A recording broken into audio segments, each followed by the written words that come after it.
waaw maa ngi lay delloo nuyoo bi Ben Mokhtar. di am mbégte lool dajewaat ak yow fii ci plateau bi. ndax mos naa am benn émission bu ma amoon ak yow. di nuyu Babacar Dione sama doom baay. sa doom baay waaw am ci mbégte lool mais Dione yi du benn. Dione yëpp benn la parce que Dione dafa nekk sant boo xam ne yaatuwul lool. bon Dione yëpp boo ko toppee pratiquement Maysa Wali Dione la lay renvoyé. dafa bëgg a yàq rek. waaw mais Dione bi déggul séeréer. xam ne Dione yëpp c'est pas important. non xam nga loolu du ci dara. gis nga même wolof boo topp boo ko dàqee mu jox la naar wala saraxole wala mu la leen. Dione yëpp benn la. waaw tout est métissage. mais bala muy tontu benn dafa am benn message rek nga baal ma. boo xam ni un certain Moussa Kouaté. moom Marseille la dëkk on le voit souvent ci réseaux sociaux yi. ci décision bi ñu jël par rapport au vol Air France dafa war a ñëw. mais moom mi ngi nii ce qu'il ne comprend pas moom Moussa Kouaté boobu moom mi ngi fi également il est bloqué comme d'autres Sénégalais. waaye Air Sénégal amoon na billet retouram Air Sénégal. mais il ne comprend pas déjà dañ koy fayloo plus cher. pour mu jël Air France. mais en plus moom ce qu'il ne comprend pas mooy pourquoi Air France di dugg Sénégal di survoler le territoire sénégalais. te permettre ñu Air Sénégal moom mu génn dem. donc xam nga loolu mooy yi ñu doon wax léegi rek quoi vraiment il a moom c'est quelqu'un Moussa Kouaté qu'on suit très régulièrement. lii ñëw sàmmal ko nee naa la Air France am na au moins 5 dates yoo xam ne ci biir mois de mai bi. ñoom dañuy ñëw. voilà te ñoom nag dañu leen di fayloo wat ñoom ñi amoon billet Air Sénégal. ba war a dellu toog di xaar. ñoom léegi Air France da leen di fayloo beneen billet. kon retour du ñu dem ak Air Sénégal Air France la ñuy mën dellu. Air France la ñu jël parce que moom rek moo fi nekk disponible. donc bu defekkee dañ koy jël. à moins que ñu xaaraat ba Air Sénégal war a dem. sinon dañuy génne wat xaalis pour fay. Babacar noot nañ ñu de. noot nañ ñu. non vraiment noot nañu xam nga loolu Moussa ñu ngi koy nuyoo au passage c'est quelqu'un que je connais à travers les réseaux sociaux très actif nag. très actif vraiment. waaw tey loolu je crois que message bi. en tout cas la remarque elle est pertinente. waaw Dione yéen ñiy def économie dafa mel ne que ni. waaw économie bu jógee fële. waaw ñun dañu nekk à la périphérie. très bien yow daanaka campé nga débat bi yëpp mais dama bëggoon balaa ma dugg ci wax ji ma am ay quelques précisions yu ma def ndax damaa xaw a bëri ay casquette. waaye fii bii nag casquette bi moom d'abord dama ñëw ci turu RADA. mooy rapport alternatif sur l'Afrique nga xam benn kuréel la boo xam ne. ay cadres vraiment. voilà mu ngoog dafa regrouper tous les pays d'Afrique mais section Sénégal bi bon bokk ci ay CODESRIA ay ENDA ak yooyu donc ci seen tour laa ñëwee fii tey. loolu baax na ma préciser ko parce que dama am beneen casquette boo xam ne parfois dañu la naan non yow war a waxee nii parce que xam nga donc casquette boobu man casquette universitaire laay waxee. casquette chercheur donc na leer. libre nga. voilà donc te loolu sañ naa ko it. texte yi may na ma ko donc ci cadre anam boobu bu loolu jàllee li nga wax nii da nga leeral xam nga leeral nga tey boo xoolee ci sa waxin rek wane nga image yu ñaari économie am na benn question souveraineté boo exploré xam nga am na loo xam ne tey mu ñuy dal te kenn sañu cee bañ ndax boo xoolee ci théorie relations internationales yi dafa am benn théorie bu ñuy wax dynamique interne externe yu ci bëri yoo xam ne sunu gouvernants yi dañ koy jël ay décisions bëri na ci loo xam ne daanaka dañ leen koy imposer ba boo dee xool am na ci yoo xam ne maanaam ci seenu maanaam sàggante lañ ko mën a waxee. am na loo xam ne sañte bañ la waaye am na loo xam ne sàggante la ndax yàlla toujours day may doomu aadama xel boo xam ne toujours dina mën a contourner ay mbir. yàlla moo defee noonu. lu am jàppal ne responsabilité bi njëkk xool ko d'abord sa bopp. donc bu ñu jëlee ci anam boobu tey ma dolli ci beneen leeral. boo xam ne effectivement rapport bi nga def entre économie informelle bi secteur informel ak économie immédiate rapport bu am la. naam waaye économie immédiate bokkul ak économie informelle. xam nga lu tax lan lay tekki économie immédiate. foofu laa bëgg a ñëw xam nga lu waral loolu. parce que économie informelle boo toppee cosaan bi sax da ngay dem ci Sénégal mën nga dem depuis colon yi administration coloniale. nga xam ne tey boo liiree benn téere bu Jean Copin fi muy waxee ci les marabouts de l'arachide. foofu moom moo njëkk a wax sax le concept d'économie sociale et solidaire ba tey bokkul ak économie immédiate foofu muy wax naan moom Jean Copin di wax ne ci Serigne Touba a mis en place la première multinationale d'économie sociale et solidaire bi mu bindee téereem boobu c'est en 89 88 89 alors mais il a fallu 30 ans après novembre 2019 ñu njëkk a taxawal le premier salon d'économie sociale et solidaire au Sénégal sans ñu mentionner loolu. donc pour vous montrer comment on est extraverti ci réflexion yi on oublie dañuy fàtte suñuy patrimoine culturel. am yu sës yu ñu mën a sukkandiku ba dem mais dañ koy fàtte wala dañ koy doyadal. alors moom multinationale la wax il parlait de multinationale te foofu aussi am na beneen téere Vincent Montey génn na économie bi ni ko Sénégal ni ko secteur informel téye woon. boo demaatee ci histoire di nga gis lu tax Sëñ Tuubaa mënoon par exemple bi kii bi wàcc xaalis bi wàcc mu mën ko yéegalaat lu waral mu am boobu doole loolu lépp économie informelle la woon pourtant tey boo ñëwee tey suñu jamono tey jii tey boo jëlee employé rek 400000 à peu près la ñu boo jëlee privé ak privé 80% acteurs yi ils sont dans les formels. 400000 mooy ñi nga xam dañuy fayeeku weer man. ñuy fayeeku weer rek. ñuy fayeeku weer. 400000 lañu. waaw si 15 millions de sénégalais et quelques. li ñuy décider ak li ñuy wax yépp ci ñooñu lañ koy sukkandiku. 400000 ñooy fayeku weer Sénégal. donc xoolal suñu économie bi donc ni mu extravertir maanaam ni mu laisser en marge des pans entiers maanaam secteurs yu bëri ci suñu koom. nga xam ne tey boo dee xool boo jëlee tey ni ma la ko mën a waxee tey lii secteur informel bi mën a dugal. mot na ñetti yoon li nga xam ne tey moom ngay def di ko laaj bitum réew ci ay endettement ak yu demee noonu donc on n'a pas optimisé notre potentiel pourtant am na ay systèmes yu bëri yoo xam ne mënoon na tax. d'une part bu ñu fullaaloon secteur informel boobu dina permettre ñoom parce que c'est vrai que dañ naan du ñu fay taxe du ñu fay impôt mais dañuy fay de manière indirecte. mais mën nañ ko officialiser ñu relever plateau fiscal bi maanaam assiette bi mën a fexe ba assiette bi ñu mën a am lu bëri loo xam ne day sukkandiku ci lii day boo defee loolu da ngay wàññi la ngay leb. mais ñoom naka lañu leen di mën a fayloo. xamuñu leen moom laa ko doon wax loolu mooy mbir mi nag formalisation xamuñu leen xam nga moo tax secteur informel boobu bi ñu koy wax bi ñuy defee dañu ne bon ñii ñoo informel teg ci ay critères li lay wax ne critère boobu dëgërul te bi Covid bi amee lu baax BCEAO def élargir na 1700 entreprises yoo xam ne kii yoloon dugg doon ci askan yam ça veut dire que kon ay schéma yu ñu teg nii la. xam nga tey ñoo ko tey calcul. voilà ñoom ñoo ko tey c'est-à-dire dafa am benn système parce que gars yi souvent boo waxee système ñu baatal ko mais lu réalité la tey Europe ak ñëpp a ngi wax système parce que dafa am système bu fi nekk gis nga l'ultracapitalisme mu ngi commencé ci empiètement triple empiètement boobu am banque centrale yi ne léegi dootuñu lebati suñuy banque léegi dañuy dem ci ci marché financier yi régulation bi ñu dindi c'est-à-dire ba ñu dindee yooyu yëpp la ñu bëggoon indi benn système boo xam ne léegi affaire profit la ñuy mettre au cœur et non l'humain le social te loolu yéen li koy firndeel boo ko jëlaatee toujours da nga dégg naa dañu war a am équité sociale dañu war a am une économie inclusive mais du ñu ko mën a am tant que yow 80% yi acteurs yi mais boole wala ci système bi reconnaître mooy loolu may wax. kenn xamu leen. ba pare benn dañu leen war a xam ñaareel bi dañu leen war a formaliser xam nga tey dama lay jox benn exemple gis nga approche GIE groupement d'intérêt économique su ñu jëlee approche boobu état bu jëloon approche boobu rek dina régler lu bëri lu tendre vers la formalisation. parce que démb maa ngi la koy wax au téléphone. man la vous allez au Mali par exemple. ñoom approche boobu la ñu am. entreprise individuelle. guichet unique ak GIE yi. waaw mais Sénégal ñu def taxe synthétique. non mais 300 000 francs. oui mais attention mais Sénégal am na fi nag monsieur John. mais quel est le problème. c'est-à-dire xam nga problème bi lan la. ça n'a pas APIX boo demee. vraiment entreprise individuelle.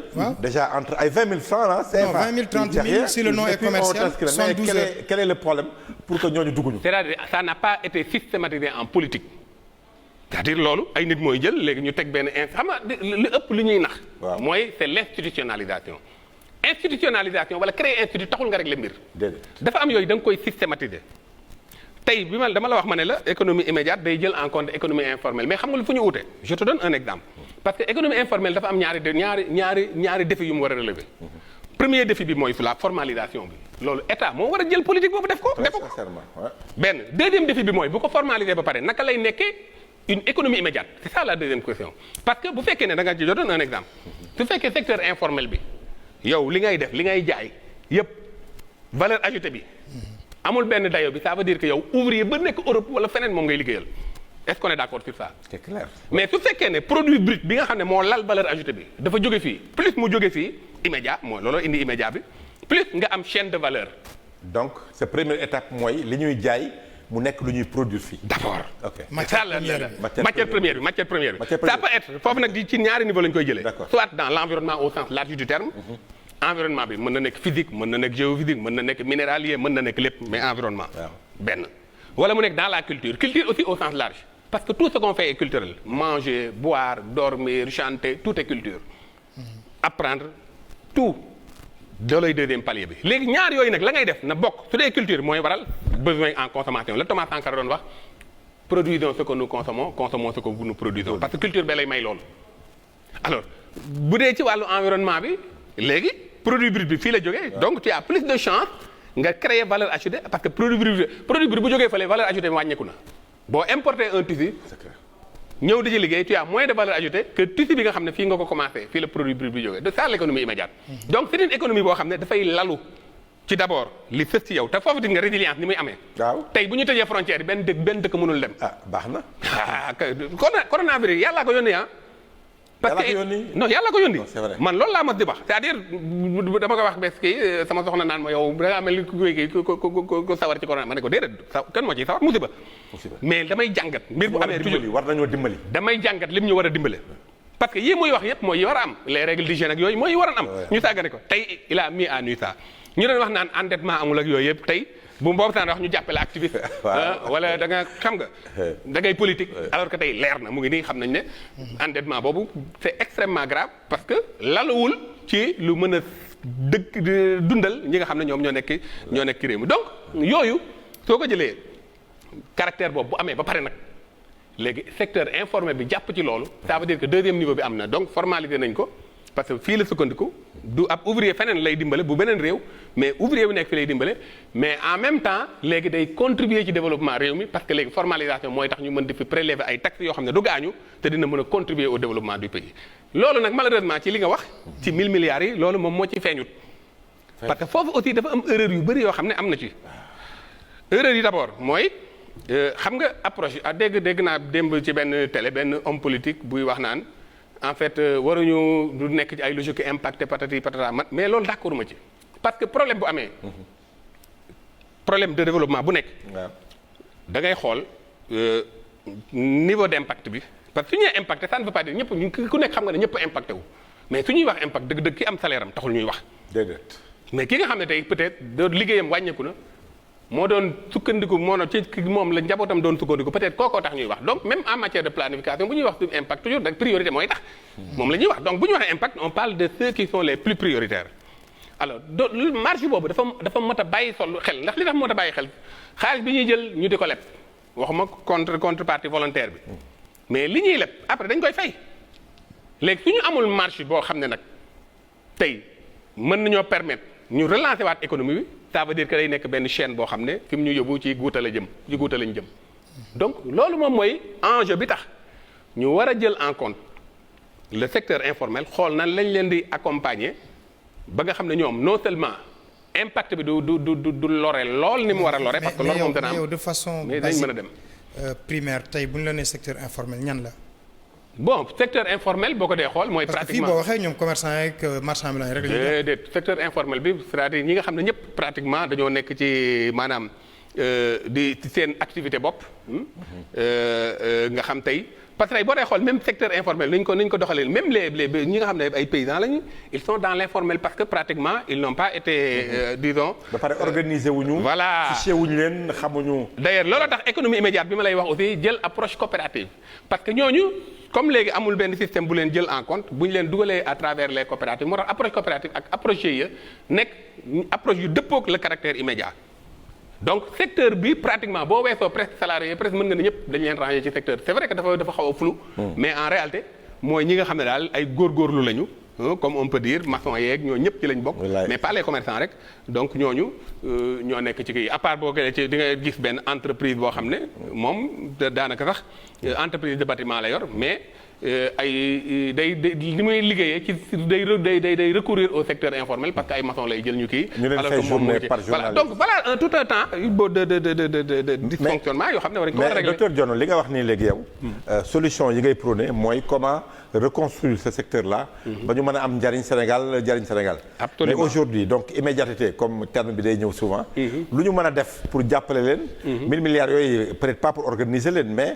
xool naka la ñu mën a génne ci crise bi ñu nekk. waaw léegi xam nga dama lay jox benn exemple rek boo xam ne tey bu ñu ko defoon peut-être dinañu mën a dimbale ba ñu bàyyi leen xel c'est-à-dire xam nga nag bu fekkee ne aussi mbir da nga ko bëgg a def te mu tegu ci yoon d'abord problème mu données bi day posé wu mais nag comme yow sa liggéey da nga am sa liggéey te war ko teg ci yoon daf la war a jaral àq booba coono googu nga def ko ci donc li mu laaj ci travail technique en termes de ciblage il y a des organisations existantes te loo bëgg a remonter xam nga ni nga koy remonter yaa ngi dégg. waaw donc je crois que. am na tout un tas de mécanismes mënu ma toog fii rek ma. def benn schéma. mais waral nañu prévoir en termes de budgétisation. waaw ci biir 1000 milliards yi. xam nga am na secteur yoo xam ne wax nañ ko mais tu as l'impression que ne affaire bi yëpp dafa yem ci ay dund ay lekk ak yooyu. finalement doo comprendre tax naan est-ce que ñun problème mu santé la ñuy régler wala problème mu famine wala. waaw mais attention dund bi nag non dund bi nag 69 milliards rek la lekk bi. waaw ak diwlin beeg yooyu. waaw mais li mu jëlee les devants alors que ni ñu ko ki cantonné. devant des biais quoi. voilà ni ñu ko kii xam nga on a pensé li tax ma sañ a wax loolu. les acteurs les hôteliers ak ñu nekk ci tourisme dañu leen jël en compte. mu leer waaw mais est-ce que ñooñu ñoo gën a am mérite. déedéet. que artisans yooyu nga xam quoi qu'on dise am nañu ay organisations yoo xam ne nekk nañ ci. c'est vrai pourquoi pas ñu jël ci biir frange boobu benn montant ne lii dañ leen koy alloué. ay techniciens ngi fi ay borom xam-xam am na ñu leen représenté de manière inclusive ñu xool ban approche ñàkk interlocuteur maanaam ils ont des interlocuteurs même s'ils ne sont pas organisés comme tourisme beeg yooyu mais ils sont là am nañ interlocuteur lundi après-midi lundi après-midi loolu Babacar doon soulever ils ont des interlocuteurs pourquoi woowuñu leen pourquoi boolewuñu parce qu'on parle d'équité parce que ki nekk village artisanal te jaayul booy wax ci équité ak mais sëñ bi ménage yi nga xam ne tey imaginez tout ce qu'il y a comme nit ñi nga xam ne tey au jour le jour lañ doon dund. quand même loolu lañ doon yóbbu seen kër. war a jàppale seen njaboot. ñooñu ñëpp nekk ci informel bi mais loolu moo waroon tax ñu am benn ci biir gi bi ne au moins benn montant dinañ xam ne même su doyul on a pris ça a été inclusif. jël nañu en compte tous les franges surtout que c'est la frange la plus importante encore une fois moo ko. de l'économie. Ouais. Parce que quand tu as 80% des acteurs économiques ñu nekk foofu ça veut dire que c'est le secteur le plus important. ak luuma yi ñëpp ci lañ bokk. village yi donc je crois que vraiment. mais yooyu yëpp nag li ko indi. waaw c'est que mooy li ma wax c'est-à-dire les fondamentaux de l'économie en réalité moom la ñu revoirul bu ñu waxantee dëgg on a une économie extravertie c'est-à-dire man su ma bëggee fausser les règles du jeu damay teg benn schéma ma teg ko ne lii mooy lu conventionnel ñëpp ñëw sukkandiku ci loolu fekk loolu bi ma koy taayee Samir Amin l'a dit. Quand il parle de périphérie dafa am benn système boo xam ne à travers la division du travail à travers le système dañuy exclure ñenn ñi on maintient l'Afrique dans le sous-développement. Malheureusement les chefs d'État africains bàyyiwuñu xel loolu.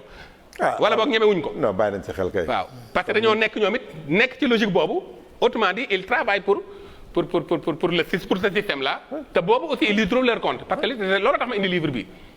parce que man dafa am secteur bu nekk dama cee am benn livre de chevet.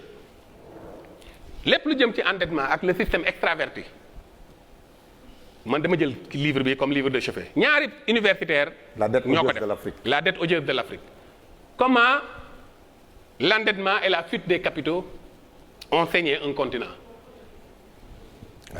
plus de 50% laa la wax de ci dette yi après day nekk a delluwaat ci tubaab yi pas ci ñoom mais ñoom ak seeni valet dans les comptes privés 50% donc man bi may wax benn waaye dama naan mais John xanaa doo patriote bi ma ne non ay endettement ak yooyu yëpp man gëmuma ko ay lépp gis nga d'ailleurs coow bi il parle même pas le même langage. parce que lu tax man fa may waxee foofu mooy parce que endettement loola yow mënoo am. loo xam ne je dis bien 5 fois au minimum. plus que ce que tu demandes. nga leb. loo xam ne tu as 5 fois plus au minimum laa la wax. dafa dem leb par exemple Club de Paris j'oublie le chiffre mais nga leb 1000 francs ñu jox la 5000 francs. waaw nga kontaan. waaw mais non c'est-à-dire li ngay leb yow li nga am. am nga ko ba pare. am nga ko ba pare tu as 5 fois plus que li ngay leb.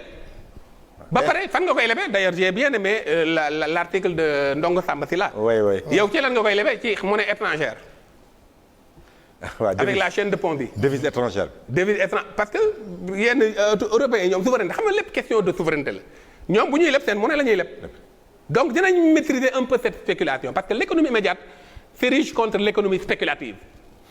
parce que su fekkee dafa basé wu ci économie réelle parce que ñetti caractéristiques économie pour mu immédiat day am ñetti caractéristiques.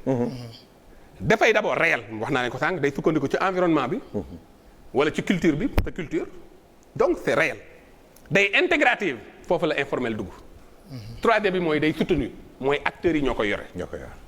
suñu économie amu ci benn ci ñett yooyu. notre économie n'est ni réelle.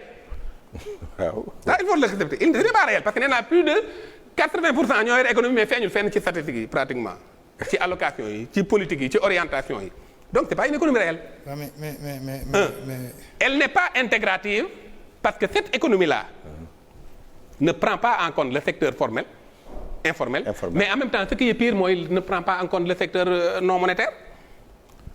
Voilà le dictat de la monnaie. Oui, l'économie n'est pas monétaire parce qu'on a accepté de se focaliser sur la monnaie pour en faire de l'économie alors que la monnaie ça vient après la monnaie est seconde. balaa nga génne monnaie bi da ngay bien yi ngay évaluer génn xaalis bu toll noonu. waaw. donc pourquoi ngay focaliser wu ci monnaie. xaalis boo xam ne amul subprime bi muy am États-Unis lu ko waraloon parce que c'est le caractère spéculatif. génn naa lii ba pare doog indi besoin yi. voilà doog indi besoin alors que ci départ bi de l'islam lu tax l'islam di bañ xaalis di jënd xaalis. waaw spéculation lay bañ. xaalis day jënd bi ñu amee du jënd xaalis. réalité lay jënd donc voilà le caractère système bi ñu am. sunu jiit yi nag di ci ngër-ngër yi nekk ci. moo tax xam nga yooyu boo ko xamee doo leen mën a naw ci yenn défini. dama la dégg sànq nga utiliser un mot nga ne 50% yi day delluwaat ca ñoom. ak si seen i waaw ak si seen i ay valets. léegi c'est-à-dire que ni ñun les chefs d'État qu'on a. c'est des valets de l'Élysée nu mu tudd de la Maison Blanche et cetera ñoom les marchés financiers ñoo leen téye. et que derrière ak discours yi ñuy wax yëpp mënuñu am fulaak fayda wu taxaw. devant seen homologue yooyu ni leen ñun lii la ñu bëgg. nii la ñuy défendre suñu réew. foofu li ma la fay tontu man la engagé te loolu laa gëm. man la engagé te loolu laa gëm loolu moo am chef d'État yu nekk ay valets lañu ay valets lañu parce que amuñu benn décision souveraine bu ñu ñemee jël peut-être am na lu leen di contraindre mais entre eux war nañu mën a lëkkaloo. tey fi ñu toll nii avec le contexte du Covid kenn daatal kenn. ñoom ñu bëgg ñëw di sukkandiku di daw ci ñële di leen dimbale yow ñee ñoo ëppale ñii dee ñoo gën a sonn ba pare yow nga bëgg leen tàllal loxo alors que yow ñoom lañ yëg li ñu yëg sax yow yëgagoo ko. parce que tout simplement y a un système qui est là boo xam ne avec beaucoup d'enjeux. avec beaucoup de scénarios. qui fait que parfois dañuy daaneel ab président am yu ñu jaar xam nga yooyu léegi nag yow bu fekkee loolu nga tiit. léegi doo am sa fit c'est-à-dire président képp koo jël da nga naan damay dund ak dee laa yemale waaye sama réew laay nekkal. loolu moo fi amut c'est ça la vérité man li may wax nag man la engagé. non parce que bu ma waxee man day wax rek may jéem a xool exemple bu fekkee yow 600 milliards ou en tout cas 1000 milliards si terre nga ko dugal te yow mu leer na nii ça profite plus à l'entreprise bi nga xam ne ni presque nekkoon na si fayit nga relevé ko fi mu nekk nii te bokk na si bor yi. nga war ko dellu. maanaam génn baa ngi noonu. on te dit que bu fekkee croissance 6% nga am léegi sax day wàcc ba 3% mais extraverti. parce que yëpp maanaam jox nga ko ay entreprises yoo xam ne ni intérêt bi mooy que ni ñi ngi liggéey fii Sénégal ñi ngi liggéey infrastructure à part peut-être c'est vrai yenn sous-traitance yi mais day dem li ci ëpp day delluwaat. bien sûr sociétés yi Sénégal problème boobu la ñu am. on n'a pas constitué une économie formalisée boo xam ni. Sénégalais yi téye nañu ko seen loxo ba même marché yi day gën a dem. absolument mais kon à bien vous suivre bu fekkente ni 400000 500000 ñoom la ñuy fay. ñi si des. ñooñu actuellement ñu tëj marché yi lu muy amatul pratiquement production amatul bi ñu ci recevoir waa Sénégal wax nañu ni que ni dem nañu sax léegi ba tëj benn centrale. mais kon ça veut dire que ñun suñu économie mi ngi couler. mais nag mais attention il n'est pas dit dama koy bëgg mu yokk ko foofu. il n'est pas dit que aussi 400000 le reste aussi ils sont pauvres wala ils sont pas organisés. parce que kuy fayeeku weer am na ñu fayekul weer. mais ils sont vraiment dans le truc l'opulence ñii mooy ñii les kii salariés mais am nañu salarié wul ba pare ils sont. tout à fait dañ koy nuancer tuuti côté boobu. vous avez très bien fait d'apporter cette nuance. mais li nga wax nii effectivement dañoo jëm ci guuta. ça il faut le dire moi j'ai bien aimé parce que économie immédiate bi en fait ñu ngi ciy travailler man ak le docteur Khadim Bamba Diagne. waaw Khadim Bamba on est en train de travailler sur ça. d'ailleurs moom ci boppam boo gisee mu naan waratuñu téye en otage économie continue parce que xam na fi ñu jëm maanaam fi ñu jëm ci musiba la bu continuer. tout simplement parce que comme ni nga ko waxee bu continuer nii xam nga tey mën naa jël ñaari exemple réew yoo xam ne ñoo xaw a am. li may prôné nii comme économie immédiate ñoom ñoo ko xaw a am d'ailleurs Thaïlande ci la bokk parce que fa laa inspiré woo ci économie immédiate bi. parce que seen modèle ñu tuddee ko sufficiency economy philosophie la philosophie de l'économie suffisante boobu ci laa inspiré wu pour ne il faut qu'on aille vers l'économie immédiate parce que ñii seen modèle bi ñu def war nañ ko mën a def en Afrique parce que Thaïlande diggante 1987. waaw ak 1997 ci la buur bi def benn bond bu qualitatif buur bi ci boppam. waaw Rama 9. waaw dafa jël hélicoptère am jël ay avion jël tous les moyens nécessaires. yore caméra am nag dugg ci àll bi. ci bassin yi ci muy toog ak paysans yi moom ci boppam moo conduire diagnostic bi découper réewam en zone yu homogène ba pare bi mu paree ci loolu ba def loolu ba pare ñëw toog wut woo université ak ñëpp ne leen léegi université bu nekk yow recherche la ngay def na gox bi développé sas leen ko jël budget bi nag en terme de priorisation parce que ñun foofu la ñu am problème bi gën a rëy xamuñu ñun luy priorité ñun en Afrique xamuñu ko boo ko mosaan wax ñu kii ñu naan da ngay politique wala lii alors que c'est ça la triste réalité xamuñu priorité xam nga lan moo fi am mooy politique politicienne léegi su ko defee mu jël priorité yooyu nag jël budget bi orienté ko ci faisabilité bi ak priorité bi mu njëkke par exemple admettons il y a le secteur mu xool ne ñett yi gën a prioritaire éducation la santé la ak disons éducation santé ak agriculture voilà ñett yooyu léegi ça ne veut pas dire que day jël année bi yëpp mu def ko éducation déedéet mais day focaliser wu ci lan mooy jalon yi structurel yi nga xam ne su ma ko defee année bi yëpp l'essentiel du budget su ma ko awalee foofu dina structurel dina générique ba mën a indi dara après ñu mu année bi mu wàññi ko de manière dégressive yaa ngi dégg après année bi ci tegu comme première priorité agriculture la deuxième année bi mu ñëw ci éducation maanaam moom noonu la def changer 10 ans mu changer dëkkam maanaam ñaari mandat ñun fii boo ko waxee tey dañu naan mënoo changer Sénégal ci ñaari mandat 10 ans 87 97 donc économie suffisante boobu ñu jël docteur rapidement ki nekk en ligne allo salaamaaleykum. waaleykum salaam sëñ bi foo ñu woowee noo tudd. ñu ngi siyaar bu baax damay lépp tur bi quoi. waaw ayca foo ñu woowee. waaw maa ngi doon suivre seen émission bu baax. léegi man dama am ñaari analyse rek yu ma def naan du ma gudd. ayca ci suñu gouvernement yi laay africains yi sax laay wax en général. ñoom li ñu war a benn mbir bu ñu ko dugalee seen bopp. maanaam désintéressé wu si seen futur. bañ a xalaat ni bu ma fi jógee damay ñàkk lii ak dinaa am léegi yooyu ñu intéressé wu uniquement seen peuple dinañ mën a avancer def li ko bëgg. beneen bi tamit mooy suñu gouvernement yi dañoo war di am esprit manager ñu bañ di réagir dañuy am esprit manager daal maanaam di xalaat futur projeté tey comme par exemple su ma jëloon benn exemple rek suñu daggoon benn pàkk ñu war ko lotisser tey fekkee amul lotissement bu jaar yoon tôt ou tard dañ koy toj raser defaat lotissement bu baax donc nag kiy toog futuram pour man loolu la war a xalaat teg benn schéma bu baax fii laa bëgg a yóbbu sama dëkk donc tey lii mooy priorité santé xam ne mooy priorité ñu fexe ba santé bi dox éducation fexe ba mu dox ñu bañ daal di suivre tamit les dirigeants occidentaux di jéem a roy si ñoom dañoo am ay réalité ñun tam dañoo am ay réalité ni ñuy jël suñu réalité dëkk def ko muy dëkk waaw. jërëjëf gis nga on a l'impression finalement que gis nga li mu wax léegi étape boobu on a l'impression que nit day toog mandat ba jeex ñu ne la def na lii mais bu demee mel ni masul def dara maanaam tout est resté en l'état léegi beneen président ñëw tout devient priorité encore noonu lay parce que focaliser wuñu si loo xam ne ni pour yëkkati ko à un niveau boo xam ne dañ ciy génn voilà endettement bi aussi même cycle lay nekk bu ñu ko bu ñu bàyyee dette bi après vous allez voir la même chose va se répéter même bu yeboon ñu ne ñoo leen may lépp parce que système bi la noonu lañ def pour mën a asservir pays yi nga xam ne dañoo nekk ci situation boobu mais malheureusement on n'a pas compris man looloo taxoon ma naan ay affaire yi du question dette bi mais problème bi mooy système bi la donc même bu ñu baalee dette yi la même chose avec ce modèle économique là la même chose mooy amaat dañuy demaat ñu continuer di dépendre ñoom alors que la nga am moo ëpp mais la ca ëpp fële lay dem ko defee yow may nuyu monsieur Amadou Mballo donc nekk au niveau de la BOAD depuis le Bénin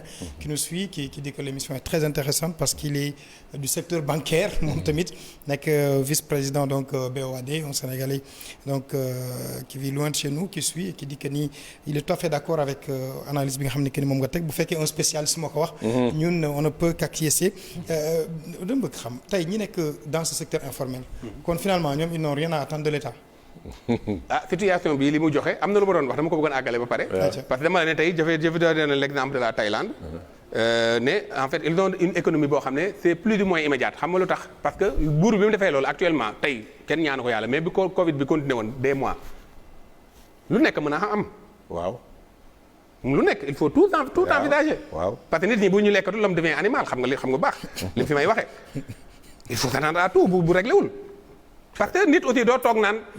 xamoon naa ko mais da koy lay ragal nee dafa ragal soulèvement. non c'est-à-dire lu nekk mën a am. ça il faut le dire c'est-à-dire du question incité du lenn mais. nit bu na am xamoon waxoon naa ko moo gën xamoon naa ko. mais confinement bi la moo tax defuñu ko.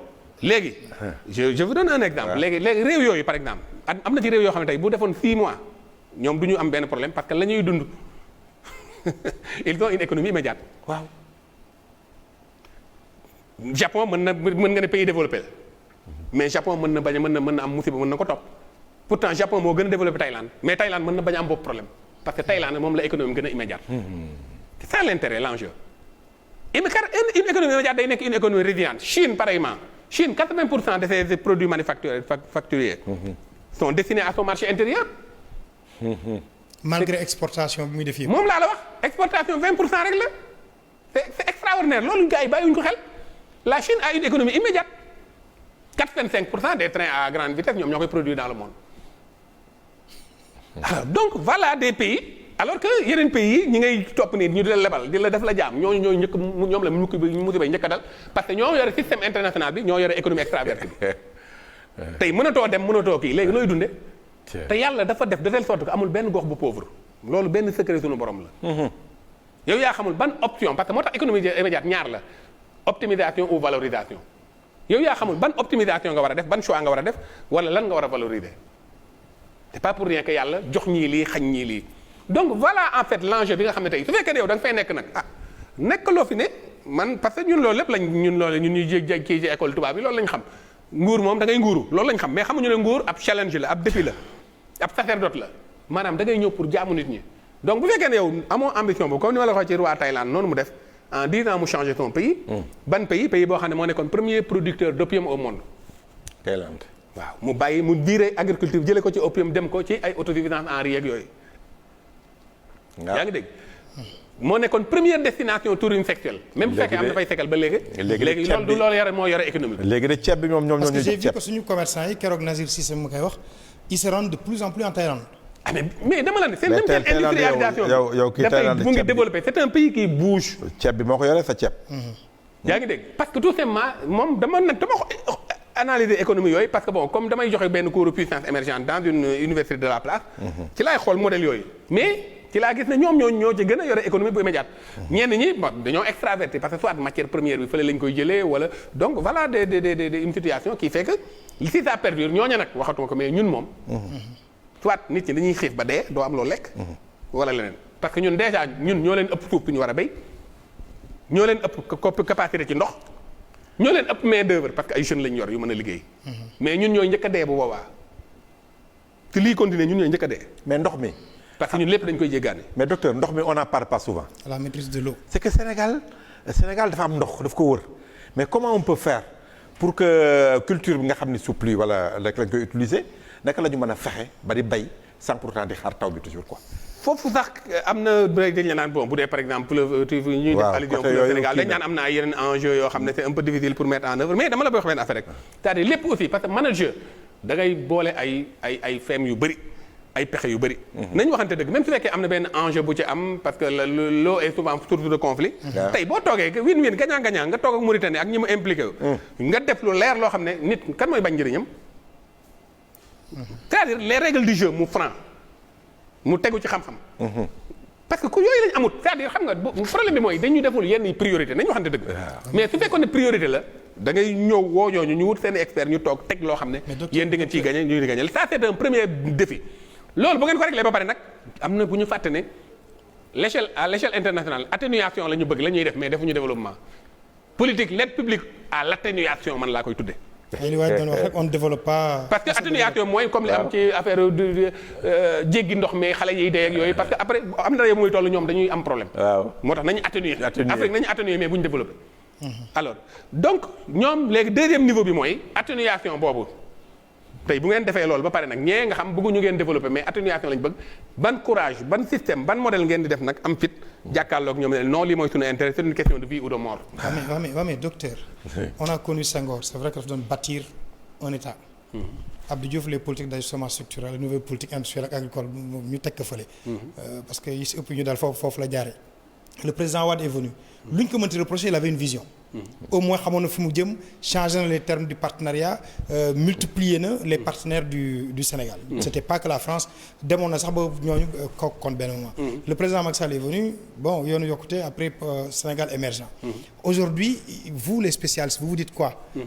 on n'a pas un visionnaire à la tête de l'État ñun xamuñu fu ñu jëm wala dañuy topp rek ci li Babacar doon wax sànq bi ñu démarré. ci France fu mu ñuy dem leen gauche ñu dem gauche dem leen droite ñu dem droite. Macron pour man il n'est pas plus intelligent que nos spécialistes. ba pare moom mu bëgg ñu dugal. ci li nga xam ni que ni la banque de Rothschild fi ñu ko teg ñun loolu la ñuy topp. effectivement wax nga ko xam nga mais li may wax man la engagé. Abdoulaye Wade c'est le meilleur président de l'histoire du Sénégal fi ñu amagum ba léegi. quoi qu'on dise peut-être ci mujj gi def na ab erreur boo xam ne voilà. waaw moo ko jural li mu ko jur. mais bu loolu weesoo maanaam en termes de jalon. c'est le meilleur président parce que man. ak courage bi pour révolutionner les choses. il faut ça loolu moo manqué woon. parce que d'ailleurs moo tax loo ci gis. ñun xeex nañu Wade. waaye tubaab yee ko gën a xeex képp ku mën a daaneel Wade tubaab yi ngemm nañ la nañu waxante dëgg. dama dégg Cheikh Yérim Seck benn jour muy wax dara mu ne. aéroport bi quand le débat s'est posé. kan moo ko def. entre président Abdoulaye Wade ak Macky Sall. Cheikh Yérim ma dégg mu ne il commence à dire que est-ce que bu dara amul woon foofu président Macky Sall dina am fit wala xel pour def aéroport hors de Dakar. foofu laa bëggoon a ñëw sax. c'est ce courage là. gis nga BRICS yi nga wax noonu. partenariat nouveau type de partenariat bi Ablaye Wade indi. BRICS bi. pays émergents temps yooyu ça a changé Brésil. Inde South Africa. nga xam ni tête couronnées yi. le Koweït avec Anossi tout ça. les têtes couronnées. investir plusieurs milliards au Sénégal. quelle que soit par ailleurs orientation bi. mais loolu on ne voit plus ce type de partenariat. la diversification de nos partenaires amatul Sénégal ba aujourd'hui fi mu nekk nii dañoo tënku rek fenn rek foo xam ne truc li ñu dindi woon yëpp les bases françaises les trucs là remettre en cause même notre partenariat avec la France léegi finalement tout a été remis en cause je crois que sous cet angle là Abdoulaye Wade a été beaucoup plus révolutionnaire que ñi nga xam ne ñoo fi nekk léegi en fait c'est le comme loolu laay wax c'est le en fait jusque là c'est le meilleur président pourquoi peut-être ñoom ñëpp am nañu mérite mais dafa am lu bëri loo xam ne en termes de jalon parce que politique superposition bi da cee am solo. c'est-à-dire man bu ma ñëwee nekk président le challenge du régime actuel. yaa ngi dégg.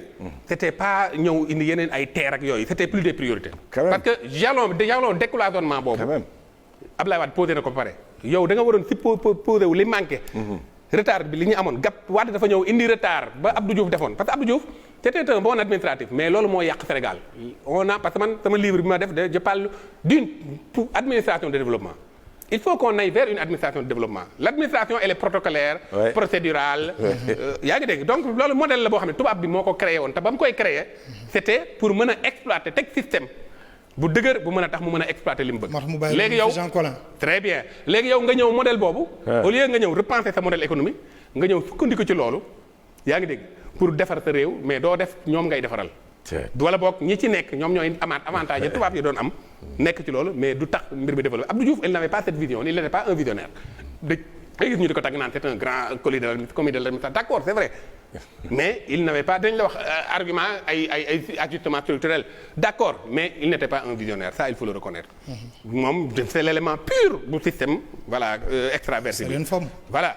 Senghor bon il a du mérite quelque part parce que au moins cohésion nationale bi quand même il a joué sur ça moo tax il a beaucoup de mérite mais le meilleur c'est Wade parce que tout simplement moom posé woon na ay jalons yoo xam ne beneen régime bi bu ñëw li mu waroon def mooy renforcer l'esprit de bonne gouvernance mais pas dem ci ay kii yaa ngi dégg équité sociale boobu mu doxal ko mais malheureusement nañu ko doxalee sax demewul noonu donc c'était ça les challenges bu mu doon tax mu am continuité mais malheureusement comme ni nga ko waxee ñeen atténuation lañ bëgguñu développement donc ci ñooñu la affilié wu donc c'est le plus affilié ci ñoom ñëpp man li may wax man la engagé parce que man universitaire la man samay xalaat moom kenn mënu ma ko tere wax waaw loolu moom samay mbokk ñëpp xam nañ ko non je crois que ça donc Sénégal y a des gens libres loolu il est voilà peut ngeen xamul sama yeneen casquettes yi tax may wax mais nit ñi may seetaan xam nañ li tax may wax alors donc man c'est comme ça que j'ai toujours été voilà samay xalaat moom suñu jot wàlli Boursine bi man non bëgguma tagg sama bopp mais may sa wàlli joon xam nañu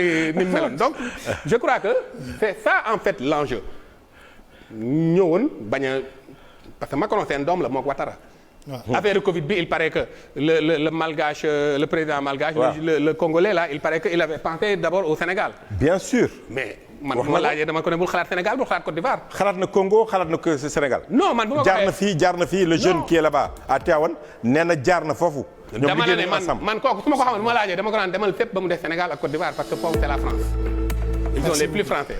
alors donc loolu. te foofu it c'est important ma wax ko. Thaïlande bi ma la joxoon exemple ci économie immédiate. par exemple le système informel bi tax na tey. aspect kii boobu médecine bi cet aspect là boo demee dans les universités yow boo amee sa kii war a def médecine. tu as le choix nga tànn médecine traditionnelle ou médecine conventionnelle. dëgg la. parce que ay chercheurs ñoo koy encadré dem ba dëggee loolu ba dëggee alors pourquoi ñun mënuñu am système yu mel noonu yoo xam ne day sukkandiku sur nos potentialités. merci docteur vraiment de l'environnement. merci docteur il faut. non day ñëwaat. waaw. non il faut qu'il revienne. faaw ñu delloo si waat. ah oui vraiment avec plaisir. en tout cas man li ma jàngoon on ne développe pas on se développe tey moom j'ai eu véritablement la preuve de par ces explications. docteur ñu lay remercier bu baax. waaw man maa leen di remercier ci opportunité bi. c'est un plaisir parce que bon su ma ko waxul télé it man dama koy bind ay articles génne ko. donc vous m'avez donné une opportunité ma génne li ma xalaat. parce que dafa metti ci xol. nga bëgg sa réew. bien sûr di xool ne doxul dem. te li koy changé nekk fii te li koy changé nekk fii. voilà te li koy changé am fii compétence yi am fi lépp am fi. voilà merci donc, beaucoup docteur Alioune Dione à coup sûr on va se retrouver l'autre Dione Babacar vous retrouve demain on sera ensemble mais il est en train de préparer une émission qui va faire très mal dimanche. non dañuy laajte rek ndax mafia il y a vraiment la mafia du Covid. ce sera dimanche à partir de mafia bi nag si des fonctionnaires transportent pour de l'argent. si ñeneen ñi ngi dem ñu war a commander fii Sénégal di commander ay particuliers bàyyi entreprise yi yooyu yëpp dañ siy ñëwaat est-ce qu'il y a une mafia du Covid. Ce sera dimanche. Demain, on vous retrouve, Inch'Allah, à partir de 16h pour le dernier numéro de la semaine. Mesdames et messieurs, ce fut un plaisir de vous servir. Portez-vous bien, prenez soin de vous, restez chez vous.